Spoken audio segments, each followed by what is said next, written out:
ਹੁਣ ਆਪਾਂ ਗੱਲ ਕਰਦੇ ਹਾਂ, ਆਪਾਂ ਸਾਰੇ ਇਕੁਇਪਮੈਂਟ ਬੇਕਰੀ ਵਿੱਚ ਦੇਖ ਲਈਆਂ ਕਿ ਕਿਹੜਾ ਸਮਾਨ ਆਪਾਂ ਨੂੰ ਬੇਕਰੀ ਵਿੱਚ ਚਾਹੀਦਾ ਹੈਗਾ। ਆਪਣੇ ਹਿਸਾਬ ਨਾਲ, ਸਾਡੇ ਬਜਟ ਦੇ ਹਿਸਾਬ ਨਾਲ ਆਪਾਂ ਦੇਖ ਲਿਆ ਕਿ ਸਾਨੂੰ ਇਹ ਇਕੁਇਪਮੈਂਟ ਹੁਣ ਜ਼ਰੂਰੀ ਹੈਗੀ। ਹੁਣ ਇਕੁਇਪਮੈਂਟ ਲੈਣ ਦੇ ਟਾਈਮ ਆਪਾਂ ਕਿਨ ਚੀਜ਼ਾਂ ਨੂੰ ਆਪਣੇ ਮੱਦੇਨਜ਼ਰ ਰੱਖਣਾ ਹੈਗਾ ਤਾਂ ਕਿ ਆਪਾਂ ਇੱਕ ਵਧੀਆ ਇਕੁਇਪਮੈਂਟ ਖਰੀਦ ਸਕੀਏ, ਆਪਾਂ ਉਹ ਪੁਆਇੰਟ ਦੇ ਬਾਰੇ ਡਿਸਕਸ ਕਰਦੇ ਹੈਗੇ। ਸਭ ਤੋਂ ਪਹਿਲਾਂ ਆਪਾਂ ਗੱਲ ਕਰਦੇ ਹਾਂ ਕਿ size, capacity of the equipment, ਜਾਂ ਤੁਹਾਡੀ bakery the type of establishment. ਤੁਸੀਂ ਕਿਸ ਤਰ੍ਹਾਂ ਦੀ ਬੇਕਰੀ ਖੋਲ੍ਹ ਰਹੇ ਹੋ, ਤੁਸੀਂ ਛੋਟੇ ਪੱਧਰ ਦੀ ਖੋਲ੍ਹ ਰਹੇ ਹੋ, ਵੱਡੇ ਪੱਧਰ ਦੀ ਖੋਲ੍ਹ ਰਹੇ ਹੋ, ਉਹਦੇ ਬਾਰੇ ਆਪਾਂ ਗੱਲ ਕਰਦੇ ਹਾਂ।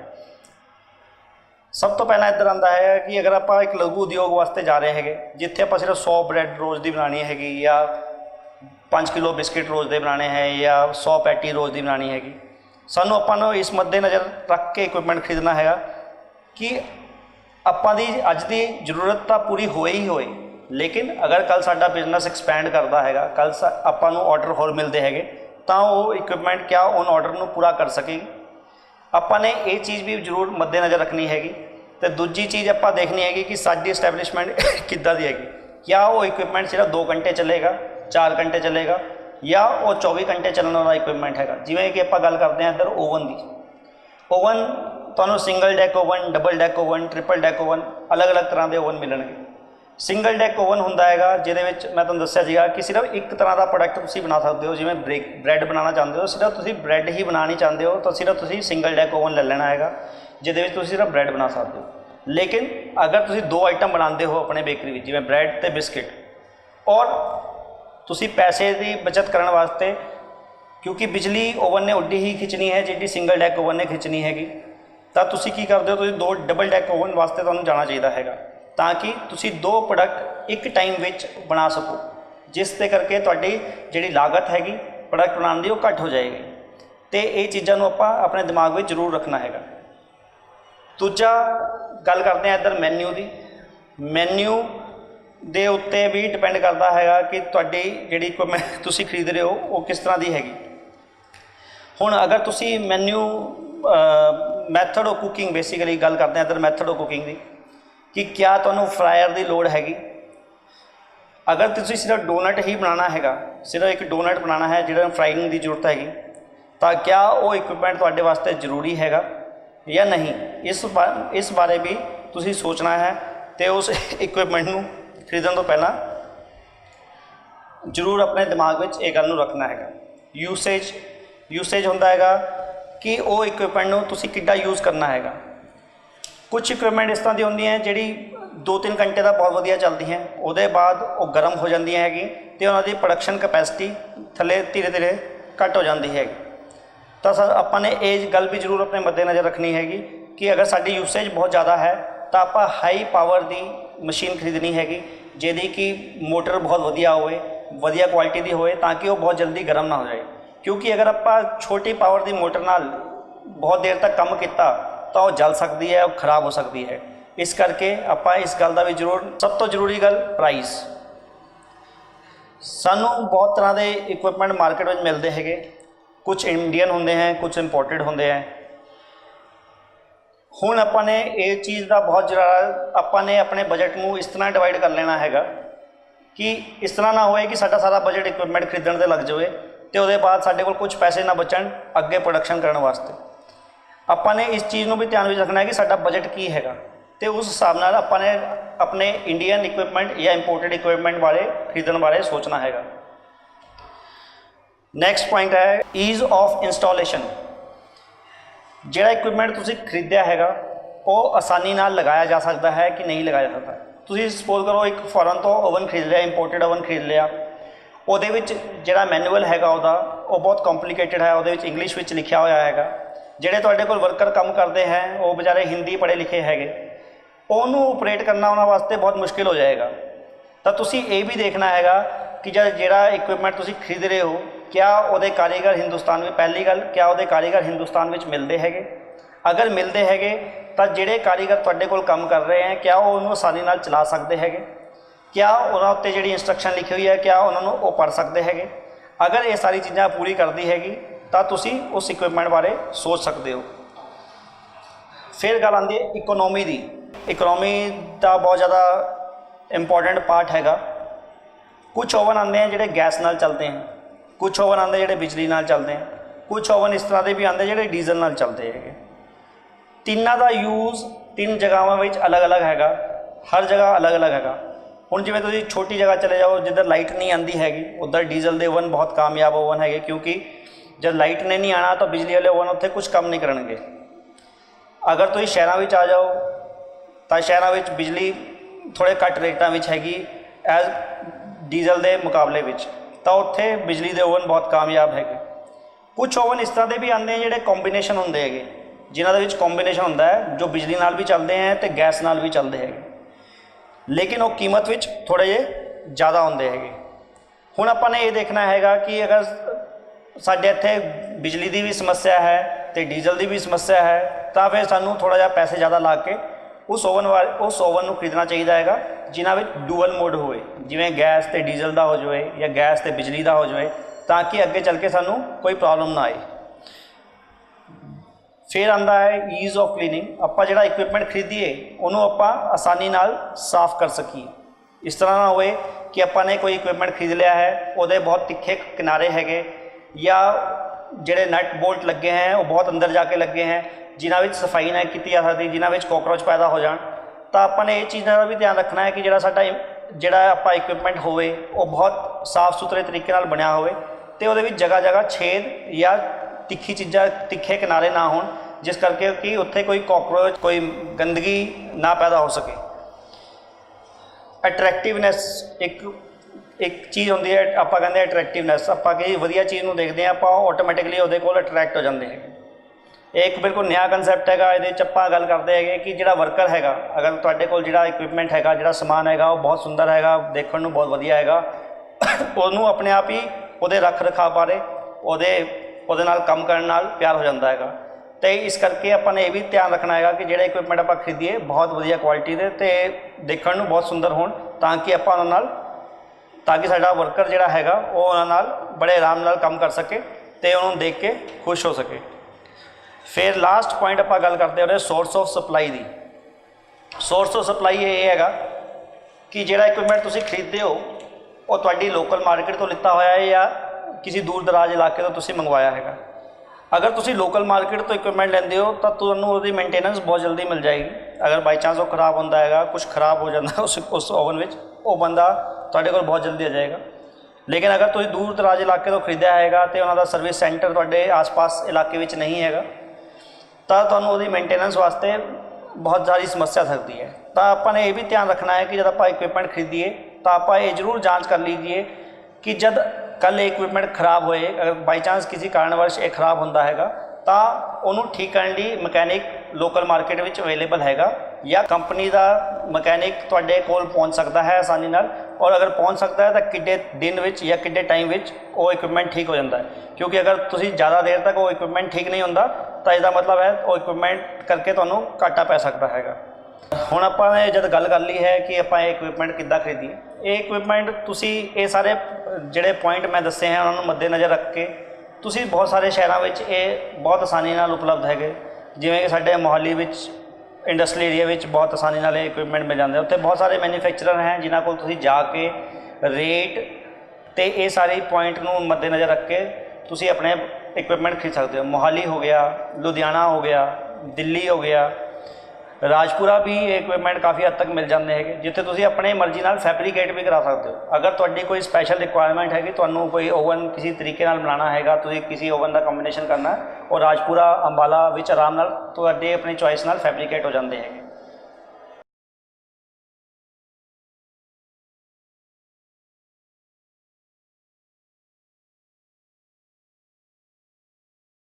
हुण तुहानूं आपां ले चलते हैं बड़े इक्विपमेंट की ओर कि इक्विपमेंट साडी एक बेकरी वास्ते जरूरी होंदे हैगे। हुण उन्हां बारे आपां इत्थे डिस्कस करते हैं। छोटी बेकरी वास्ते आपां इस तरह छोटा टेबल टॉप मिक्सर, आपां इहनूं नॉर्मल भाषा में टेबल टॉप मिक्सर कहते हैं।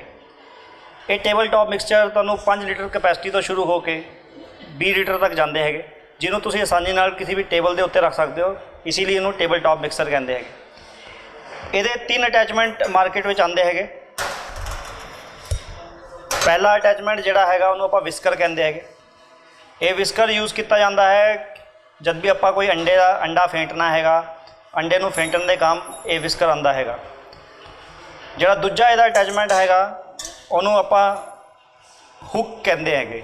ਹੁੱਕ ਦਾ ਮਤਲਬ ਹੈਗਾ ਜਦ ਆਪਾਂ ਕੋਈ ਡੋ ਨੂੰ ਨੀਡ ਕਰਨਾ ਹੈਗਾ, ਜਦ ਕੋਈ ਆਟਾ ਗੁੰਦਣਾ ਹੈਗਾ ਜਾਂ ਮੈਦਾ ਗੁੰਦਣਾ ਹੈਗਾ ਤਾਂ ਆਪਾਂ ਦੂਜਾ ਅਟੈਚਮੈਂਟ ਲਾ ਕੇ ਉਹਨੂੰ ਗੁੰਦ ਸਕਦੇ ਹੈਗੇ।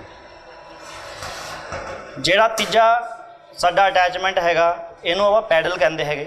ਇਹ ਪੈਡਲ ਕੰਮ ਆਉਂਦਾ ਹੈਗਾ ਕਰੀਮਿੰਗ ਕਰਨ ਵਾਸਤੇ। ਜਦ ਆਪਾਂ ਬਿਸਕਿਟ ਬਣਾਉਂਦੇ ਹੈਗੇ, ਸ਼ਾਰਟ ਕਰਸਟ ਬਣਾਉਂਦੇ ਹੈਗੇ, ਉੱਥੇ ਕਰੀਮਿੰਗ ਦੀ ਲੋੜ ਪੈਂਦੀ ਹੈਗੀ, ਜਿੱਥੇ ਆਪਾਂ ਚੀਨੀ ਅਤੇ ਫੈਟ ਨੂੰ ਮਿਲਾ ਕੇ ਕਰੀਮ ਕਰਦੇ ਹੈਗੇ, ਤਾਂ ਉੱਥੇ ਸਾਨੂੰ ਇਹ ਪੈਡਲ ਦਾ ਆਪਾਂ ਉਪਯੋਗ ਕਰਦੇ ਹੈਗੇ।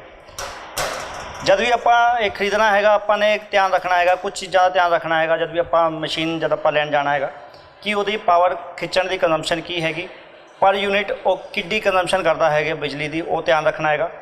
ਦੂਜਾ ਆਪਾਂ ਦੇਖਣਾ ਹੈਗਾ ਕਿ ਜਿਹੜਾ ਬਾਉਲ ਵਗੈਰਾ ਆਪਾਂ ਲਈਏ ਉਹ ਪਿਓਰ ਸਟੇਨਲੈਸ ਸਟੀਲ ਦੇ ਹੋਣ, ਅੱਛੀ ਕੁਆਲਿਟੀ ਦੇ ਹੋਣ, ਤਾਂ ਕਿ ਸਾਡਾ ਪ੍ਰੋਡਕਟ ਖਰਾਬ ਨਾ ਹੋਵੇ।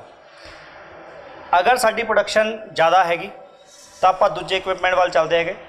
ਹੁਣ ਆਪਾਂ ਦੂਜੇ ਉਸੀ ਦਾ ਜਿਹੜਾ ਵੱਡਾ ਆਪਾਂ ਪਹਿਲਾਂ ਦੇਖਿਆ ਟੇਬਲ ਟਾਪ ਮਿਕਸਰ, ਉਸੀ ਦਾ ਵੱਡਾ ਰੂਪ ਹੈਗਾ ਵਰਟੀਕਲ ਮਿਕਸਰ। ਇਹ ਵਰਟੀਕਲ ਮਿਕਸਰ ਦੀ ਕਪੈਸਿਟੀ ਵੀ ਅਲੱਗ-ਅਲੱਗ ਹੁੰਦੀ ਹੈਗੀ। ਇਹ ਵਰਟੀਕਲ ਮਿਕਸਰ 20 ਲੀਟਰ ਕਪੈਸਿਟੀ ਤੋਂ ਸ਼ੁਰੂ ਹੋ ਕੇ 50-60 ਲੀਟਰ ਤੱਕ ਜਾਂਦੇ ਹੈਗੇ। ਜਿਹੜੀ ਦੇਖਣ ਵਾਲੀ ਚੀਜ਼ ਉਹਦੇ ਹੈਗੀ ਕਿ ਇਹਨਾਂ ਦੀ ਜਿਹੜੀ ਹਾਰਸ ਪਾਵਰ ਹੈਗੀ, ਜਿਹੜੀ ਮੋਟਰ ਹੈਗੀ ਉਹ 4 ਹਾਰਸ ਪਾਵਰ ਤੋਂ ਲੈ ਕੇ 10 ਹਾਰਸ ਪਾਵਰ 12 ਹਾਰਸ ਪਾਵਰ ਤੱਕ ਜਾਂਦੀ ਹੈਗੀ। ਆਪਾਂ ਨੇ ਧਿਆਨ ਰੱਖਣਾ ਹੈਗਾ कि जब भी आप वर्टिकल टेबल टॉप मिक्सर खरीदिए तो आप देखिए कि जी पावर उन्हें खिंचनी हैगी, क्या साड़ी लोकल वायरिंग जी आप वायरिंग की हुई है क्या वो आसानी नाल उन्होंने खिंच सकती हैगी कि नहीं खिंच सकती हैगी। अगर साड़ी लोकल वायरिंग मतलब जी आप वायरिंग की हुई हैगी और कैपेसिटी के हिसाब नाल नहीं हैगी तो सानू अपने दुकान की वायरिंग चेंज करानी पऊगी। दूजा ये मिक्सर बहुत आसानी नाल लोकल मार्केट में मिल जाते हैं। चंडीगढ़, मोहाली, लुधियाना, राजपुरा हर जगह छोटे छोटे फैक्ट्रियाँ हैगियाँ, इंडस्ट्रीज़ हैगियाँ ਜਿਹੜੀ ਇਹ ਮਿਕਸਰ ਮੈਨੂਫੈਕਚਰ ਕਰਦੀ ਹੈਗੀਆਂ ਤੇ ਤੁਸੀਂ ਉੱਥੇ ਜਾ ਕੇ ਇਹਨਾਂ ਨੂੰ ਆਸਾਨੀ ਨਾਲ ਖਰੀਦ ਸਕਦੇ ਹੈਗੇ। ਇਹ ਡਿਜੀਟਲ ਵੇਇੰਗ ਸਕੇਲ ਹੈਗਾ। ਆਪਾਂ ਜਦ ਵੀ ਡਿਜੀਟਲ ਵੇਇੰਗ ਸਕੇਲ ਸਾਨੂੰ ਬੇਕਰੀ ਵਿੱਚ ਬਹੁਤ ਜ਼ਿਆਦਾ ਜ਼ਰੂਰੀ ਚਾਹੀਦਾ ਹੈਗਾ, ਕਿਉਂਕਿ ਅਗਰ ਆਪਾਂ ਬੇਕਰੀ ਵਿੱਚ ਇੰਗਰੀਡੀਐਂਟ ਅਗਰ ਆਪਾਂ ਮੇਜਰ ਕਰਕੇ ਨਹੀਂ ਪਾਉਂਦੇ ਹੈਗੇ, ਅਗਰ ਆਪਾਂ ਥੋੜ੍ਹਾ ਜਿਹਾ ਵੀ ਹੇਰ ਫੇਰ ਕਰਦੇ ਹੈਗੇ ਤਾਂ ਸਾਡਾ ਪ੍ਰੋਡਕਟ ਉੱਡੀ ਵਧੀਆ ਕੁਆਲਿਟੀ ਦਾ ਨਹੀਂ ਬਣੂਗਾ। डिजिटल वेइंग स्केल खरीदते समय अपने सिर्फ एक चीज़ का ध्यान रखना है कि उसकी घट तो घट जी नापण की कैपेसिटी हैगी वो की हैगी। आप ध्यान रखना है कि घट तो घट वो 1 या 2 ग्राम भी मेजर कर लवे तो उन्होंने तोल लवे। ये चीज़ों का आप जरूर ध्यान रखना है जब आप डिजिटल वेइंग स्केल खरीदना है। दूजा आप ये जरूर ध्यान रखना है कि अगर बिजली चले जाती हैगी क्या वो बैटरी का ऑप्शन हैगा कि नहीं हैगा, आप ये भी जरूर देखना है। तो आप वही वेइंग स्केल खरीदना है जिसमें दोनों ऑप्शन हो, बैटरी का एज वेल एज बिजली का होए। आपने वो वेइंग स्केल प्रैफर करना है तो खरीदना है। आ सिंगल डैक ओवन है। सिंगल डैक ओवन मार्केट में बहुत आसानी नाल अवेलेबल है तो ये बहुत तरीक़ों के होंगे है। कोई सिर्फ बिजली उत्ते चलता है, कई ऑप्शन होंगी है बिजली तो गैस की, तो कई ऑप्शन होंगी है बिजली तो डीजल की। तुसी अपनी आवश्यकता के अनुसार तो किहड़े एरिया में तुसी रहिंदे हैगे उस दे अनुसार तुसी ओवन खरीद सकते हैं। लेकिन जिहड़ा सब तो चीप ओवन हुंदा हैगा वो बिजली का हुंदा हैगा एज कॉस्ट वाइज। जब तुसी इहदे विच प्रोडक्ट बनाते हो बिजली क्योंकि बहुत सस्ती हैगी तो बिजली का जिहड़ा उत्पाद तुसी पैदा करोगे, बिजली नाल जिहड़ा उत्पाद पैदा करोगे सब तो कॉस्ट वाइज घट आएगा।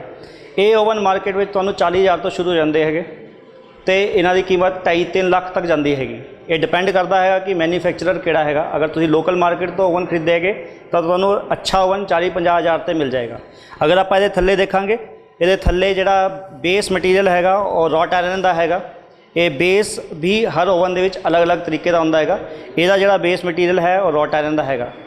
ओवन लैंदे होए आपां कुछ सावधानियां बरतनी हैगी। सब तो पहला आपां देखना है कि उहदी कैपेसिटी किड्डी हैगी, उहदे विच किड्डी ट्रे अंदर जा सकदी हैगी, वो जरूर आप चैक करना है। और the length, breadth, height oven की जरूर चैक करनी है। ओवन दे विच 2 तरह के फिलामेंट लगे होंगे, एक उत्तले पासे लगे होंगे, एक थल्ले पासे लगे होंगे।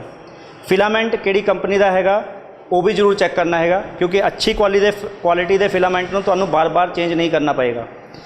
अगर आप इहदे नॉब बारे गल करिए, और 2 नॉब लगियां हुई हैं। जिहड़ी ये वाली नॉब है उत्ते दा टैंपरेचर कंट्रोल करती है तो थल्ले वाली नॉब थल्ले का टैंपरेचर कंट्रोल करती है।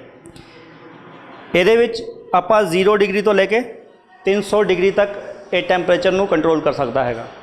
ਇਹਦੀ ਜਿਹੜੀ ਪਾਵਰ ਕੰਜ਼ੰਪਸ਼ਨ ਕਪੈਸਿਟੀ ਵੀ ਅਲੱਗ-ਅਲੱਗ ਹੁੰਦੀ ਹੈ। ਜਦ ਆਪਾਂ ਓਵਨ ਖਰੀਦਣਾ ਹੈਗਾ ਤਾਂ ਆਪਾਂ ਧਿਆਨ ਰੱਖਣਾ ਹੈਗਾ ਕਿ ਓਵਨ ਦੀ ਜਿਹੜੀ ਬਿਜਲੀ ਦੀ ਕਪੈਸਿਟੀ ਹੈ 4 ਕਿਲੋਵਾਟ ਤੋਂ ਲੈ ਕੇ 12 ਕਿਲੋਵਾਟ ਤੱਕ ਹੁੰਦੀ ਹੈਗੀ। ਤਾਂ ਆਪਾਂ ਧਿਆਨ ਰੱਖਣਾ ਹੈਗਾ ਕਿ ਆਪਾਂ ਦੇ ਏਰੀਆ ਵਿੱਚ ਉੱਡੀ ਬਿਜਲੀ ਮਤਲਬ ਖਿੱਚਣ ਦਾ ਉੱਡੀ ਬਿਜਲੀ ਦੇ ਵਾਸਤੇ ਸਾਡੇ ਕੋਲ ਪ੍ਰਿਆਪਤ ਬਿਜਲੀ ਦੀ ਤਾਰਾਂ ਜਾਂ ਪ੍ਰਿਆਪਤ ਸਵਿਚਿਸ ਹੋਣ। ਹਲੇ ਆਪਾਂ ਗੱਲ ਕੀਤੀ ਸਿੰਗਲ ਡੈਕ ਓਵਨ ਦੀ, ਹੁਣ ਆਪਾਂ ਗੱਲ ਕਰਦੇ ਹਾਂ ਡਬਲ ਡੈਕ ਓਵਨ ਦੀ। ਡਬਲ ਡੈਕ ਓਵਨ ਸਾਨੂੰ ਤਦ ਚਾਹੀਦਾ ਹੈ ਜਦ ਆਪਾਂ ਮਲਟੀਪਲ ਪ੍ਰੋਡਕਟ ਬਣਾਉਂਦੇ ਹੈਗੇ ਜਾਂ ਸਾਡੀ ਪ੍ਰੋਡਕਸ਼ਨ ਦੀ ਕੈਪੈਸਿਟੀ ਬਹੁਤ ਜ਼ਿਆਦਾ ਹੈਗੀ, ਤਾਂ ਸਿੰਗਲ ਡੈਕ ਦੀ ਬਜਾਏ ਆਪਾਂ ਡਬਲ ਡੈਕ ਓਵਨ ਵੱਲ ਜਾ ਸਕਦੇ ਹੈਗੇ। ਹਲੇ ਆਪਾਂ ਤੁਹਾਨੂੰ ਪਹਿਲਾ ਸਿੰਗਲ ਡੈਕ ਦਿਖਾਇਆ, ਉਹਦੇ ਵਿੱਚ ਰੌਟ ਆਇਰਨ ਦੀ ਸ਼ੀਟ ਸੀਗੀ। ਅਗਰ ਆਪਾਂ ਇੱਥੇ ਧਿਆਨ ਨਾਲ ਦੇਖਾਂਗੇ ਤਾਂ ਇਹਦੇ ਵਿੱਚ ਇੱਟਾਂ ਲੱਗੀਆਂ ਹੋਈਆਂ ਥੱਲੜੇ ਪਾਸੇ। ਇਹ ਇੱਟਾਂ ਦਾ ਫਾਇਦਾ ਇਹ ਹੈਗਾ ਕਿ ਜਦ ਵੀ ਆਪਾਂ ਕੋਈ ਜਿਵੇਂ ਆਪਾਂ ਪੀਜ਼ਾ ਬਣਾਉਂਦੇ ਹੈਗੇ, ਆਪਾਂ ਸਿੱਧਾ ਇੱਟ ਉੱਤੇ ਰੱਖ ਕੇ ਉਹਨੂੰ ਇੱਕ ਅਰਦੀ ਫਲੇਵਰ ਦੇ ਸਕਦੇ ਹੈਗੇ ਅਤੇ ਉਸ ਕਰਕੇ ਉਸ ਪੀਜ਼ਾ ਦਾ ਜਿਹੜਾ ਫਲੇਵਰ ਹੈ ਉਹ ਬਹੁਤ ਵਧੇਗਾ। ਇਹ ਜਿਹੜੀ ਇੱਟਾਂ ਹੈਗੀਆਂ ਇਹ ਵੀ ਸਪੈਸ਼ਲ ਮਟੀਰੀਅਲ ਨਾਲ ਬਣਾਈ ਜਾਂਦੀ ਹੈਗੀ। ਇਹਦੇ ਵਿੱਚ ਬਹੁਤ ਸਾਰੀ ਚੀਜ਼ਾਂ ਮਿਲਾ ਕੇ ਇੱਟਾਂ ਬਣਦੀ ਹੈਗੀ। ਇਹਦੇ ਵਿੱਚ ਕੱਚ ਪਾਇਆ ਜਾਂਦਾ ਹੈਗਾ ਅਤੇ ਹੋਰ ਵੀ ਬਹੁਤ ਸਾਰੀ ਚੀਜ਼ਾਂ ਪਾਈ ਜਾਂਦੀ ਹੈ, ਜਿਸ ਕਰਕੇ ਇਹਦੀ ਜਿਹੜੀ ਹੀਟ ਰਿਟੇਨਿੰਗ ਕਪੈਸਿਟੀ ਹੈ ਉਹ ਬਹੁਤ ਜ਼ਿਆਦਾ ਦੇਰ ਰਹਿੰਦੀ ਹੈਗੀ। ਅਗਰ ਇੱਕ ਵਾਰ ਇਹ ਗਰਮ ਹੋ ਜਾਣ ਤਾਂ 1 ਘੰਟੇ 2 ਘੰਟੇ ਤੱਕ ਉਹੀ ਟੈਂਪਰੇਚਰ ਮੇਨਟੇਨ ਕਰਕੇ ਰੱਖ ਸਕਦੀਆਂ ਹੈਗੀਆਂ। ਅਗਰ ਆਪਾਂ ਗੱਲ ਕਰੀਏ ਮਲਟੀਪਲ ਪ੍ਰੋਡਕਟ ਦੀ, ਤਾਂ ਇਹਦੇ ਵਿੱਚ ਅਗਰ ਆਪਾਂ ਧਿਆਨ ਨਾਲ ਦੇਖਾਂਗੇ 2 ਅਲੱਗ-ਅਲੱਗ ਨੋਬ ਲੱਗੀਆਂ ਹੋਈਆਂ ਹੈਗੀਆਂ। ਉਤਲੀ ਨੋਬ ਵਿੱਚ ਆਪਾਂ ਕੋਈ ਵੀ ਜਿਵੇਂ 200 ਡਿਗਰੀ 'ਤੇ ਆਪਾਂ ਪਫ ਬੇਕ ਕਰਦੇ ਹਾਂ, ਆਪਾਂ ਪਫ ਬੇਕ ਕਰ ਸਕਦੇ ਹੈਗੇ। ਥੱਲੜੇ ਓਵਨ ਵਿੱਚ ਉਸੇ ਟਾਈਮ ਵਿੱਚ ਆਪਾਂ 150 ਡਿਗਰੀ ਕਰਕੇ ਬਿਸਕਿਟ ਬੇਕ ਕਰ ਸਕਦੇ ਹੈਗੇ। ਤਾਂ ਅਗਰ ਆਪਾਂ ਮਲਟੀਪਲ ਪ੍ਰੋਡਕਟ ਇੱਕ ਬੇਕਰੀ ਵਿੱਚ ਬਣਾ ਰਹੇ ਹੈਗੇ ਤਾਂ ਆਪਾਂ ਡਬਲ ਡੈਕ ਓਵਨ ਬਾਰੇ ਵੀ ਸੋਚ ਸਕਦੇ ਹੈਗੇ। ਹੁਣ ਅਗਰ ਆਪਾਂ ਇਹ ਓਵਨ ਦੇ ਥੱਲੇ ਦੇਖੀਏ, ਇੱਕ ਆਪਾਂ ਦੇਸੀ ਤਰ੍ਹਾਂ ਦਾ ਆਪਾਂ ਇੱਕ ਆਪਣਾ ਅਵਿਸ਼ਕਾਰ ਕੀਤਾ ਹੋਇਆ ਪ੍ਰੂਫਿੰਗ ਚੈਂਬਰ ਬਣਾਇਆ ਹੈਗਾ। ਇਸ ਪ੍ਰੂਫਿੰਗ ਚੈਂਬਰ ਵਿੱਚ ਕੀ ਹੈ, ਇੱਕ ਬਾਉਲ ਹੈਗਾ, ਉਹਦੇ ਵਿੱਚ ਇੱਕ ਪਾਣੀ ਦੀ ਰੋਡ ਲੱਗੀ ਹੋਈ ਹੈਗੀ, ਜਿਹਦੇ ਵਿੱਚ ਆਪਾਂ ਜਦ ਪਾਣੀ ਭਰ ਦਿੰਦੇ ਹੈਗੇ ਔਰ ਇਹਨੂੰ ਬੰਦ ਕਰ ਦਿੰਦੇ ਹੈਗੇ ਤਾਂ ਉਹ ਪਾਣੀ ਉੜ ਕੇ ਭਾਪ ਬਣ ਜਾਂਦਾ ਹੈਗਾ ਅਤੇ ਇਸ ਬਕਸੇ ਦਾ ਤਾਪਮਾਨ ਨੂੰ ਵਧਾ ਦਿੰਦਾ ਹੈਗਾ। ਆਪਾਂ ਪਹਿਲਾਂ ਵੀ ਸ਼ੁਰੂ ਵਿੱਚ ਵੀ ਦੱਸਿਆ ਸੀਗਾ ਕਿ ਈਸਟ ਨੂੰ ਐਕਟੀਵੇਟ ਹੋਣ ਲਈ 26 ਤੋਂ 35 ਡਿਗਰੀ ਟੈਂਪਰੇਚਰ ਚਾਹੀਦਾ ਹੈਗਾ। ਤਾਂ ਸਰਦੀਆਂ ਦੇ ਟਾਈਮ ਵਿੱਚ ਜਦ ਈਸਟ ਐਕਟੀਵੇਟ ਨਹੀਂ ਆਸਾਨੀ ਨਾਲ ਨਹੀਂ ਹੁੰਦਾ, ਆਪਾਂ ਇਹਨੂੰ ਪ੍ਰੂਫਿੰਗ ਚੈਂਬਰ ਨੂੰ ਇਸਤੇਮਾਲ ਕਰਦੇ ਹੈਗੇ ਅਤੇ ਜਿਹੜਾ ਬ੍ਰੈਡ ਹੈਗਾ ਆਪਾਂ ਇਹਨੂੰ ਇਹਦੇ ਵਿੱਚ ਰੱਖ ਕੇ ਪ੍ਰੂਫ ਕਰਾ ਲੈਂਦੇ ਹੈਗੇ। ਇਹ ਸ਼ੂਗਰ ਗ੍ਰਾਈਂਡਿੰਗ ਮਸ਼ੀਨ ਹੈ। ਬੇਕਰੀ ਵਿੱਚ ਸਾਨੂੰ ਪੀਸੀ ਹੋਈ ਚੀਨੀ ਦੀ ਬਹੁਤ ਜ਼ਿਆਦਾ ਜ਼ਰੂਰਤ ਪੈਂਦੀ ਹੈਗੀ। ਸਾਨੂੰ ਹਰ ਕੰਮ ਵਾਸਤੇ ਪੀਸੀ ਹੋਈ ਚੀਨੀ ਚਾਹੀਦੀ ਹੁੰਦੀ ਹੈ। ਬੇਕਰੀ ਵਿੱਚ ਜ਼ਿਆਦਾਤਰ ਕੰਮ ਵਾਸਤੇ ਪੀਸੀ ਹੋਈ ਚੀਨੀ ਚਾਹੀਦੀ ਹੈ ਅਤੇ ਰੋਜ਼-ਰੋਜ਼ ਆਪਾਂ ਮਿਕਸੀ ਵਿੱਚ ਡਾਲ ਕੇ ਚੀਨੀ ਨੂੰ ਨਹੀਂ ਪੀਸ ਸਕਦੇ। ਉਹਦੇ ਵਾਸਤੇ ਆਪਾਂ ਸ਼ੂਗਰ ਗ੍ਰਾਈਂਡਿੰਗ ਮਸ਼ੀਨ ਦਾ ਪ੍ਰਯੋਗ ਕਰਦੇ। ਇੱਧਰ ਆਪਾਂ ਜਿਹੜੀ ਨੋਰਮਲ ਚੀਨੀ ਹੈਗੀ, ਜਿਹਨੂੰ ਆਪਾਂ ਗ੍ਰੇਨ ਸ਼ੂਗਰ ਕਹਿੰਦੇ ਹਾਂ, ਉੱਤੇ ਪਾਉਂਦੇ ਹੈਗੇ। ਇੱਧਰ ਮੋਟਰ ਲੱਗੀ ਹੈਗੀ, ਮੋਟਰ ਘੁੰਮਦੀ ਹੈਗੀ ਅਤੇ ਉਸ ਚੀਨੀ ਨੂੰ ਪੀਸ ਕੇ ਥੱਲੇ ਥੈਲਾ ਲੱਗਿਆ ਹੋਇਆ ਉਹਦੇ ਵਿੱਚ ਪੀਸ ਕੇ ਪਾ ਦਿੰਦੀ ਹੈਗੀ। ਉਸ ਚੀਨੀ ਦਾ ਪ੍ਰਯੋਗ ਆਪਾਂ ਰੋਜ਼ਮर्रा ਦੇ ਕੰਮ ਵਿੱਚ ਪ੍ਰਯੋਗ ਕਰਦੇ ਹੈਗੇ। ਇਹ ਬ੍ਰੈਡ ਸਲਾਈਸਿੰਗ ਮਸ਼ੀਨ ਹੈਗੀ। ਇਸ ਬ੍ਰੈਡ ਸਲਾਈਸਿੰਗ ਮਸ਼ੀਨ ਵਿੱਚ ਆਪਾਂ ਬ੍ਰੈਡ ਨੂੰ ਜਦ ਆਪਾਂ ਬਰਾਬਰ ਹਿੱਸਿਆਂ ਵਿੱਚ ਕੱਟਣਾ ਹੈਗਾ, ਆਪਾਂ ਇੱਧਰ ਪਾਉਂਦੇ ਹੈਗੇ। ਅਗਰ ਤੁਸੀਂ ਇਹਦੇ ਅੰਦਰ ਦੇਖੋਗੇ ਤਾਂ ਛੋਟੇ ਛੋਟੇ ਬਲੇਡ ਲੱਗੇ ਹੋਏ ਹੈਗੇ।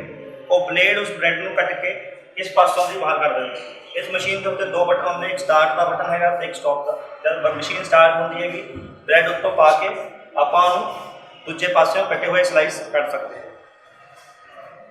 ਇਹ ਜਿਹੜੀ ਮਸ਼ੀਨ ਹੈ ਇਹ 2 ਕਟਰ ਹੈਗਾ। ਜਦ ਆਪਾਂ ਬਹੁਤ ਵੱਡੇ ਸਕੇਲ ਵਿੱਚ ਬ੍ਰੈਡ ਬਣਾਉਂਦੇ ਹਾਂ ਜਾਂ ਬੰਦ ਬਣਾਉਂਦੇ ਹੈਗੇ, ਸਾਨੂੰ ਉਹਦੇ ਬਾਰ-ਬਾਰ ਬਰਾਬਰ ਹਿੱਸੇ ਕਰਨੇ ਹੁੰਦੇ ਹੈਗੇ। ਤਾਂ ਜਾਂ ਤਾਂ ਇੱਕ ਤਰੀਕਾ ਹੈਗਾ ਕਿ ਆਪਾਂ ਵੇਇੰਗ ਸਕੇਲ ਵਿੱਚ ਜਾਈਏ, 100 ਗ੍ਰਾਮ ਦਾ ਬਾਰ-ਬਾਰ ਪੇੜਾ ਬਣਾਈਏ ਅਤੇ ਉਹਨੂੰ ਕੱਟ ਲਈਏ। ਦੂਜਾ ਤਰੀਕਾ ਇਹ ਹੈ ਕਿ ਆਪਾਂ ਨੇ ਆਪਣੇ ਹਿਸਾਬ ਨਾਲ ਇਹਦੇ ਉੱਤੇ ਆਪਾਂ ਪੂਰੇ ਦਾ ਪੂਰਾ ਡੋ ਵਿਛਾ ਦਈਏ ਅਤੇ ਇਹਨੂੰ ਇਹਦੇ ਥੱਲੇ ਪਾਈਏ ਅਤੇ ਇੱਕ ਵਾਰ ਹੀ ਇਹਦੇ ਵਿੱਚ ਜਿਹੜੇ ਬਲੇਡ ਲੱਗੇ ਹੈ ਇੱਕ ਵਾਰੀ ਇਹਨੂੰ ਦੱਬੀਏ ਤਾਂ ਛੋਟੇ ਛੋਟੇ ਹਿੱਸਿਆਂ ਵਿੱਚ ਉਹ ਆਪਣੇ ਆਪ ਹੀ ਆਟੋਮੈਟਿਕਲੀ ਡੋ ਬਰਾਬਰ ਹਿੱਸਿਆਂ ਵਿੱਚ ਬਣ ਜਾਏਗਾ। ਆਪਾਂ ਉਹਦਾ ਬੋਲ ਬਣਾਈਏ ਅਤੇ ਜਿਹੜੇ ਵੀ ਕੰਮ ਲਈ ਸਾਨੂੰ ਪ੍ਰਯੋਗ ਕਰਨਾ ਆਪਾਂ ਉਹਦੇ ਵਿੱਚ ਉਹਨੂੰ ਯੂਜ਼ ਕਰ ਸਕਦੇ ਹਾਂ। ਇਹ ਡੋ ਸ਼ੀਟਰ ਹੈਗਾ। ਡੋ ਸ਼ੀਟਰ ਦਾ ਪ੍ਰਯੋਗ ਆਪਾਂ ਬਹੁਤ ਤਰੀਕਿਆਂ ਬਹੁਤ ਕੰਮਾਂ ਵਾਸਤੇ ਲਿਆਉਂਦੇ ਹੈਗੇ। ਇਹ ਜਿਹੜਾ ਡੋ ਸ਼ੀਟਰ ਹੈ ਇੰਪੋਰਟੈਂਟ ਹੈਗਾ, ਇਹ ਤਾਇਵਾਨ ਤੋਂ ਆਇਆ ਹੋਇਆ ਹੈ। ਇਹ ਡੋ ਸ਼ੀਟਰ ਉੱਤੇ ਆਪਾਂ ਡੋ ਰੱਖ ਕੇ ਜਿਵੇਂ ਆਪਾਂ ਪਫ ਬਣਾਉਣਾ ਹੈਗਾ, ਪਫ ਆਪਾਂ ਪੈਟੀਜ਼ ਬਣਾਉਣੀ ਹੈਗੀ ਉਹ ਪਫ ਦੀ, ਤਾਂ ਸਾਨੂੰ ਉਹਦੀ ਮੋਟਾਈ ਇੱਕ ਬਰਾਬਰ ਚਾਹੀਦੀ ਹੈ। ਜਾਂ ਆਪਾਂ ਬਿਸਕਿਟ ਬਣਾਉਂਦੇ ਹੈਗੇ, ਬਿਸਕਿਟ ਦੀ ਵੀ ਮਾਰਕੀਟ ਵਿੱਚ ਤਾਂ ਹੀ ਵਿਕੇਗਾ ਅਗਰ ਉਹ ਇੱਕ ਬਰਾਬਰ ਮੋਟਾ ਹੈ। ਅਗਰ ਆਪਾਂ ਹੱਥ ਨਾਲ ਵੇਲੀਏ ਤਾਂ ਕਈ ਵਾਰ ਮੋਟਾ ਪਤਲਾ ਹੋ ਜਾਂਦਾ ਹੈਗਾ ਅਤੇ ਜਿਹੜੇ ਮੋਟੇ ਬਿਸਕਿਟ ਆ ਬੱਚੇ ਰਹਿ ਜਾਣਗੇ ਅਤੇ ਜਿਹੜੇ ਛੋਟੇ ਪਤਲੇ ਹੈਗੇ ਉਹ ਜਲਦੀ ਜਲ ਜਾਣਗੇ। ਤਾਂ ਇੱਕ ਮੋਟਾਈ ਰੱਖਣ ਵਾਸਤੇ ਆਪਾਂ ਡੋ ਸ਼ੀਟਰ ਦਾ ਪ੍ਰਯੋਗ ਕਰਦੇ ਹੈਗੇ। ਆਪਾਂ ਡੋ ਇੱਧਰ ਪਾਉਂਦੇ ਹੈਗੇ। ਇਸ ਮਸ਼ੀਨ ਵਿੱਚ ਤੁਸੀਂ ਦੇਖੋਗੇ, ਧਿਆਨ ਨਾਲ ਦੇਖੋਗੇ ਤਾਂ ਇੱਥੇ ਨੰਬਰਿੰਗ ਪਈ ਹੋਈ ਹੈ। ਇਹ ਨੰਬਰਿੰਗ ਹੈਗੀ ਮੋਟਾ ਜਾਂ ਪਤਲਾ ਕਰਨ ਦੀ। ਅਗਰ ਆਪਾਂ ਇਹਨੂੰ ਦੇਖੀਏ ਤਾਂ ਇਹ ਇੱਧਰੋਂ ਮੋਟਾ ਜਾਂ ਪਤਲਾ ਹੁੰਦਾ ਹੈਗਾ। ਜਿਹੜਾ ਵੀ ਸਾਈਜ਼ ਦਾ ਤੁਹਾਨੂੰ ਚਾਹੀਦਾ ਹੈਗਾ ਆਪਾਂ ਇੱਥੇ ਮਸ਼ੀਨ ਵਿੱਚ ਸੈੱਟ ਕਰ ਸਕਦੇ ਹੈਗੇ 2 ਨੰਬਰ 3 ਨੰਬਰ 5 ਨੰਬਰ ਆਪਣੇ ਹਿਸਾਬ ਨਾਲ ਆਪਾਂ ਮੋਟਾਈ ਸੈੱਟ ਕਰ ਸਕਦੇ ਹੈਗੇ ਤੇ ਇਹਦੇ ਵਿੱਚ ਇੱਕ ਗੇਅਰ ਲੀਵਰ ਹੈਗਾ ਉੱਪਰ ਥੱਲੇ ਕਰਕੇ ਅਗਰ ਆਪਾਂ ਇਹਨੂੰ ਥੱਲੇ ਕਰਦੇ ਹਾਂ ਤਾਂ ਮਸ਼ੀਨ ਅੱਗੇ ਨੂੰ ਚੱਲਦੀ ਹੈ ਇਹ ਮਸ਼ੀਨ ਦੋਨੋਂ ਪਾਸੇ ਚੱਲਦੀ ਹੈ ਰਿਵਰਸੀਬਲ ਹੈਗੀ ਅੱਗੇ ਪਿੱਛੇ ਦੋਨੋਂ ਪਾਸੇ ਚੱਲਦੀ ਹੈਗੀ ਅਗਰ ਥੱਲੇ ਨੂੰ ਕਰਦੇ ਹਾਂ ਤਾਂ ਇਹ ਪਿੱਛੇ ਨੂੰ ਆ ਜਾਏਗੀ ਤੇ ਆਪਾਂ ਇਹਦੇ ਵਿੱਚ ਆਪਣੇ ਹਿਸਾਬ ਨਾਲ प्रोडक्ट मोटाई या मोटा या पतला कर सकते हैं। ये दो शीट बहुत ही कम की मशीन है।